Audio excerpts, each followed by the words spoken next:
আসসালামু আলাইকুম। কেমন আছেন বন্ধুরা? আশা করছি সবাই ভালো আছেন। আমি হামাইম ব্লগ চ্যানেলে সকলকে স্বাগতম। তো আরেকটি ব্লগ ভিডিও নিয়ে চলে আসলাম। এই তো আজকে আমি বেগুন দিয়ে মাছ রান্না করব। আর এটা হচ্ছে ব্রিকেট মাছ। তো মাছগুলোকে আমি প্রথমে ভেজে নিচ্ছি। তো আমি দুপুরেই রান্নাটা করে নিচ্ছি। তো কিভাবে রান্না করতেছি বেগুন দিয়ে মাছ সেটা শেয়ার করব। আর আজকে আপনাদের সাথে শেয়ার করব সাবুদানার শরবত। আজকে আমি ইফতারে সাবুদানার শরবতটা বানাবো। তো এখন বেগুন দিয়ে মাছটাকে আমি আগে রান্না করে নিচ্ছি। তো কি করলাম সেটাই আজকে আপনাদের সাথে শেয়ার করব। এই তো তেল দিয়ে দিলাম কড়াইতে, তেলটা গরম হয়ে আসলে এর মধ্যে আমি পেঁয়াজটা দিয়ে দিব। পেঁয়াজটা দিয়ে এখন আমি নেড়ে দিচ্ছি। পেঁয়াজটাকে আমি ভেজে নিব প্রথমে। তো বেগুন দিয়ে মাছটা রান্না করলে কিন্তু খেতে অনেক ভালো লাগে, মজা লাগে। এই তো বেগুনটাও দিয়ে দিচ্ছি। বেগুনটাকে আমি ছোট ছোট পিস করে কেটে নিয়েছি। আর সবজি খাওয়া কিন্তু ভালো শরীর এবং স্বাস্থ্যের জন্য। এই তো এর মধ্যে আমি লবণ দিয়ে দিচ্ছি। লবণটা দিলে তাড়াতাড়ি সিদ্ধ হয়ে যাবে। এখন ঢাকা দিয়ে দিলাম যেন ভালোভাবে সিদ্ধ হতে পারে বেগুনটা। একটু পর পর আমি নেড়ে দিব। এই তো এখন আমি নেড়ে দিচ্ছি, দিয়ে আবারও কিছুক্ষণের জন্য ঢাকা দিয়ে দিব।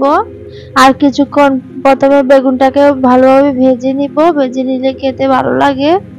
এই তো বেগুনটাকে এখন ভেজে নিয়ে এখন এর মধ্যে আমি টমেটোটা দিয়ে দিচ্ছি। টমেটোটা দিয়ে এখন নেড়ে ছেড়ে দিচ্ছি। আর এর মধ্যে এখন দিয়ে দিব লাল মরিচের গুঁড়া, হলুদের গুঁড়া, পরিমাণ মতো জিরার গুঁড়া দিয়ে দিচ্ছি, সামান্য পরিমাণ মতো লবণ দিয়ে এখন নেড়ে চেড়ে পানি দিয়ে পানি দিয়ে দিব। দিয়ে এখন ভালোভাবে কষিয়ে নিব তরকারিটাকে। তো পানি দিয়ে নেড়ে এখন ভালোভাবে কষিয়ে নিব। তো ঢাকা দিয়ে দিলাম কিছুক্ষণের জন্য, আবারও কিছুক্ষণ পর পর নেড়ে দিব। বেগুনটা ভাজা কষা হয়ে আসলে তখন এর মধ্যে আমি ঝোলটা দিয়ে দিব। এতো ঝোল দিয়ে দিলাম। দিয়ে এখন আমি এর মধ্যে মাছটা দিয়ে দিব। আর আজকে আমি বেগুনটাকে ব্রিকেট মাছ দিয়ে রান্না করতেছি। এই তো বেশি মাছ দিই নাই, তো 4-5 পিস মাছ দিয়ে আমি রান্না করতেছি। তো ঢাকা দিলাম। তরকারিটা ভালোভাবে হয়ে আসলে তখন এর মধ্যে আমি ধনিয়া পাতাটা দিয়ে দিব। ধনিয়া পাতাটা দিয়ে আমি নামিয়ে নিব। ধনিয়া পাতাটা ভালোভাবে সিদ্ধ হয়ে আসলে তো ধনিয়া পাতাটা দিয়ে এখন আমি নেড়ে ছেড়ে দিচ্ছি। তো বেগুন দিয়ে মাছ কার কার পছন্দ জানাবেন। আমার কাছে তো অনেক ভালো লাগে বেগুন দিয়ে মাছ রান্না করলে একটু ঝাল ঝাল করে। এই তো ঢাকা দিয়ে দিলাম যেন ধনিয়া পাতাটা ভালোভাবে সিদ্ধ হতে পারে। এই তো আমার তরকারিটা রান্না হয়ে গেছে, বেগুন দিয়ে মাছের তরকারি। আর যেহেতু আমি আজকে সাবুদানার শরবত বানাবো, তো প্রথমে আমি জেলোটাকে তৈরি করে নিচ্ছি। আমি ফুড কালার দিব না, দিয়ে প্রথমে আমি ট্যাংটাকে পানিতে গুলিয়ে নিব, তারপর চিনি দিয়ে মিশিয়ে নিব। এটা শরবতটা আমি বানিয়ে নিচ্ছি প্রথমে। তো ট্যাং দিয়ে গুলিয়ে নিয়ে এখন চিনি দিয়ে এটাকে গুলিয়ে নিব শরবতটাকে। জেলোটা একটু মিষ্টি মিষ্টি হলে খেতে ভালো লাগবে, যেহেতু ট্যাংটা টক সেজন্য আমি চিনিটা দিয়ে দিচ্ছি ট্যাংয়ে। তো দিয়ে নেড়ে চেড়ে দিচ্ছি। তো এখন চুলা একটা হাঁড়ি বসিয়ে দিলাম, এর মধ্যে তো ট্যাংটাকে আমি ঢেলে দিচ্ছি, ট্যাংয়ের শরবতটাকে দিয়ে এটাকে আমি এখন জাল করে নিব। এতো নেড়ে চেড়ে দিচ্ছি। নেড়ে চেড়ে দিয়ে কিছুক্ষণ এটাকে আমি ঝাল করে নিব। তো এখন এর মধ্যে আমি আগা পাটাটা দিচ্ছি। এটা দেওয়ার ফলে জমবে, যখন ঠান্ডা হবে তখন এটা জমে যাবে, জমে জেলি হবে। তো এই তো আমি এখন আগা পাটাটাকে দিয়ে নেড়ে চেড়ে কিছুক্ষণ 4-5 মিনিট জাল করে নিব। এই তো জাল করে নিচ্ছি আর অনবরত নেড়ে দিচ্ছি যেন লেগে না যায়।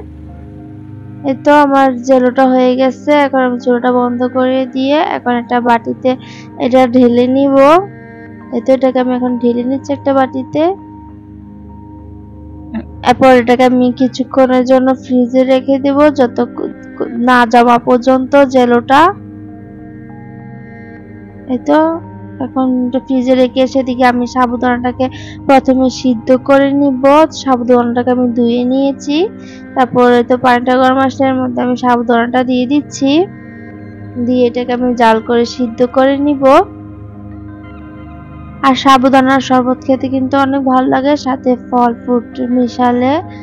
এই তো সাবুদানাটা আমার সিদ্ধ হয়ে গেছে, একটা চাটনিতে ছেঁকে ঠান্ডা পানি দিয়ে করে নিয়েছে।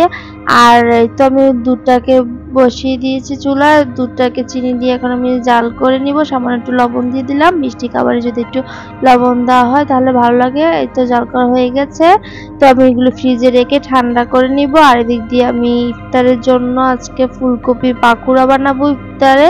তো ফুলকপিটাকে কেটে নিচ্ছি। এটা ফুলকপিটাকে আমি এখন পিস পিস করে কেটে নিচ্ছি। আর একটা করে ফুলকপিটা আমি পিস পিস করে কেটে নিই, তারপর এটাকে আমি ভাপ দিব। বেশি বড় পিস রাখবো না, ছোট ছোট পিস করে কেটে নিয়েছে। এখন এটা পানিতে দিয়ে ধুয়ে নিচ্ছি ভালোভাবে। ধুয়ে তারপর এটাকে সিদ্ধতে বসিয়ে দিলাম, দিয়ে ঢাকা দিয়ে দিলাম যেন ভালোভাবে সিদ্ধ হতে পারে। তো চালনিতে ছেঁকে নিয়েছিলাম ফুলকপিটা সিদ্ধ হওয়ার পরে। এই তো এদিকে ময়দা, বেসন, কর্নফ্লাওয়ার দিয়ে গুলিয়ে নিব। এটা এখন একটু একটু পানি দিয়ে গুলিয়ে নিচ্ছি। বেশি ঘন করব না, পাতলা মোটামুটি রেখে ব্যাটাটাকে আমি গুলিয়ে নিচ্ছি। এতে এর মধ্যে দিয়ে দিব ম্যাগি মশলাটা। ম্যাগি মশলাটা দিলে খেতে অনেক ভালো লাগবে, টেস্টি লাগবে। তো দিয়ে দিচ্ছি রসুন বাটা, দিয়ে দিচ্ছি লবণ। লবণটা বুঝে শুনে দিতে হবে, বেশি হয়ে গেলে কিন্তু লবণ বেশি হয়ে গেলে খেতে ভালো হবে না। দিয়ে দিলাম হলুদ গুঁড়া, মরিচের গুঁড়া, গোলমরিচের গুঁড়া, গরম মশলার গুঁড়া দিয়ে দিচ্ছি। দিয়ে এটাকে ভালোভাবে আমি এখন মাখিয়ে নিচ্ছি। দিয়ে দিচ্ছি এখানে কালো জিরা। কালো জিরাটা দিলে একটা ঘ্রাণ আসবে এবং খেতেও ভালো লাগবে। এই তো দিয়ে ব্যাটাটা তৈরি করে নিচ্ছি। এই তো ব্যাটাটা তৈরি হয়ে গেছে। তো আমি এখন ফুলকপির পাকোড়াটা ভেজে নিব। আর আজকে একটু নতুন কিছু করার চেষ্টা করলাম। ভাজা পোড়া ছাড়া তো ইফতারে চলে না, জমে না। তো আর কি পাকোড়াটা করে নিচ্ছি। এই তো একটা করে আমি ফুলকপি ব্যাটারে চুবিয়ে দিয়ে দিচ্ছি তেলের মধ্যে। আর ফুলকপির পাকোড়া কিন্তু খেতে অনেক ভালো লাগে এবং মজারও হয়। তো কার কার পছন্দ ফুলকপির পাকোড়াটা জানাবেন, আমার কাছে তো অনেক ভালো লাগে এভাবে ভাজলে। তো আজকে একটু ইফতারে নতুন কিছু করার জন্য ট্রাই করলাম আর কি। সবসময় একই রকম ভালো লাগে না। আজকে আর বেগুনি ভাজবো না, ফুলকপি পাকোড়া আর সাবুদানার শরবত আর পেঁয়াজ দুটা করব। তো ফুলকপি পাকোড়াগুলোকে আমি এখন উল্টিয়ে দিচ্ছি। লাল লাল করে ভেজে নিব। ফুলকপির পাকোড়াগুলা লাল লাল করে ভেজে নিলে মচমচে হবে, তাহলে খেতেও অনেক ভালো লাগবে। এই তো ফুলকপি পাকোড়াটা আমার ভাজা হয়ে গেছে। এখন আমি এটা একটা প্লেটে তুলে নিচ্ছি। তেলটা ছেঁকে ছেঁকে উঠাতে হবে। যদি তেলটাকে ভালোভাবে ছেঁকে না উঠানো হয় দেখা যাবে বেশি তেল থেকে যাবে ফুলকপি পাকোড়াটা, তখন আর খেতে ভালো লাগবে না। এতে ভালোভাবে ছেঁকে আমি এখন উঠিয়ে নিচ্ছি। এতে আমার ফুলকপি পাকোড়া ভাজা শেষ হয়ে যায়। এদিকে লাল ক্যাপসিকাম, সবুজ ক্যাপসিকাম, আনার কমলা আনা হয়েছিল। আর লাল ক্যাপসিকামটার দাম হচ্ছে 50 টাকা করে নিচ্ছে, আর সবুজ ক্যাপসিকামটা 10 টাকা করে নিয়েছে। এই তো আনারটাকে আমি ছিঁড়িয়ে নিয়েছি, আর এখন একটা কমলা ছিঁড়িয়ে নিব। আর ইফতারে আমি চেষ্টা করি একটু একটু করে ফল রাখার জন্য, আর ভাজা পোড়াটা কম করার জন্য। ভাজা পোড়াটাকে একটু কমিয়েই করি। এই তো আমি কমলাটাকে ছিলে নিচ্ছি। তো ভালোভাবে কমলাটার চারপাশটা ভালোভাবে পরিষ্কার করে নিচ্ছি। তো আমার ভিডিওটা ভালো লাগলে আমাকে সাপোর্ট করবেন, আমার চ্যানেলটাকে সাবস্ক্রাইব করে আমার পাশে থাকবেন। যারা আমার পাশে আছেন তাদেরকে অসংখ্য অসংখ্য ধন্যবাদ। আর যারা আমার ভিডিওটি দেখছেন কিন্তু লাইক দিতে ভুলে গেছেন, অবশ্যই একটা লাইক দিবেন। আর আমার ভিডিওটি যদি কোনো অংশ আপনাদের ভালো লেগে যায় তাহলে আমার চ্যানেলটাকে সাবস্ক্রাইব করে আমার পাশেই থেকে যাবেন, আর আমাকে একটু সাপোর্ট করবেন। আমার ওয়াচ টাইমটা একটু খুবই কম, আর যারা যারা আমার ভিডিওটি দেখতেছেন একটু ফুল ওয়াচ করার চেষ্টা করবেন। আর আমি তো সবার ভিডিও ফুল ওয়াচ করি, সেটা আর বলার কিছু নয়। তো ঠান্ডা দুধটাকে আমি এখন ঢেলে নিচ্ছি, আর এর মধ্যে আমি দিয়ে দিচ্ছি সাবুদানাগুলো। আমার সাবুদানাগুলো একটু ছোট ছোট, বড় বড় সাবুদানা দিলে হয়তো দেখতে আর একটু ভালো লাগতো। এই তো আমি এখন দিয়ে দিচ্ছি জেলোটা আমি পিস পিস করে কেটে নিয়েছি। এখন দিয়ে দিচ্ছি আনার, আমি একটু ফ্রুটস দিয়ে সাজিয়ে নিচ্ছি। আর তো আজকের ইফতার ফুলকপি পাকুড়া, পেঁয়াজু, তারপরে হচ্ছে চানা বুট, তারপরে হচ্ছে আঙ্গুর, আর এই তো শরবতটা খেতে কিন্তু অনেক ভালো লাগছে। আর আজকে এগুলো রেডি করতে করতে ইফতারের আজানটাও দিয়ে ফেলছে, আজকে একটু দেরি হয়ে গেল, তার জন্য ভালোভাবে সাজিয়ে তেমন ভালোভাবে ভিডিওটাও নিতে পারলাম না। আর এদিকে টমেটো সস, ফুলকপি পাকোড়া যদি টমেটো সস দিয়ে খাওয়া অনেক ভালো লাগে, আর বাসায় বানানো টমেটো সস দিয়ে তো আরো ভালো লাগে খেতে। এই তো আমি আমার মতন করে শরবতটাকে সাজিয়ে নিয়েছি। আর আজকে এতটুকুই করতে করতে শরবতটা আজান দিয়ে ফেলছে। তো আমি শরবতটা খাচ্ছি, আর এদিকে ফুলকপি পাকোড়াটা একটু গরম থাকতে থাকতে খেয়ে নিচ্ছি।